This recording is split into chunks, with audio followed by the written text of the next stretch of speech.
He was a scrappy kid. The Bible actually says he was good looking, ladies.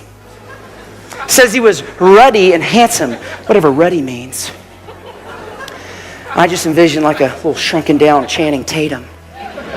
Because the only thing he didn't have going for him was a lot of height, because he had all these brothers and he was kind of the runt of the litter.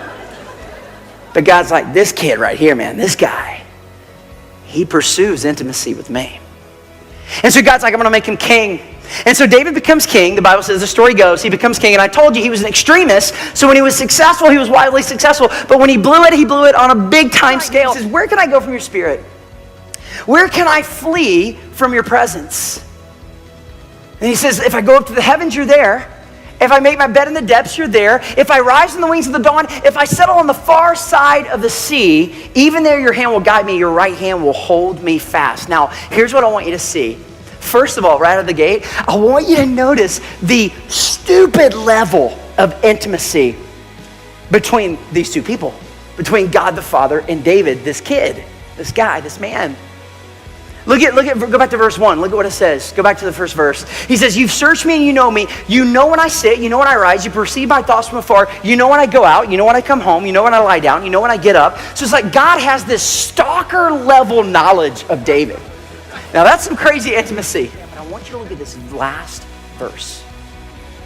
He says, no matter where I go, no matter where I flee, no matter how high I climb, how deep I dive, look what it says. He says, even there, your hand will guide me. Your right hand will hold me fast. So you know what David's saying here? He's saying, God knowing me this intimately, it's not a good thing. My life depends on it. I crave, I have to have, I'm so thankful for, I need this level of intimacy because maybe perhaps I can't get it anywhere else.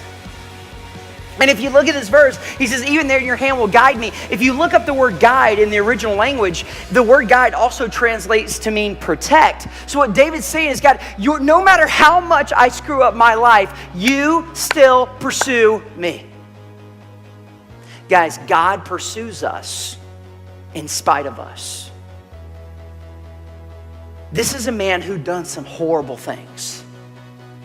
He slept with another man's wife. He killed that man off to cover it up.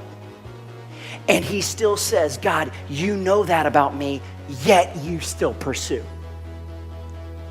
And oh my goodness, guys, how precious that kind of intimacy is.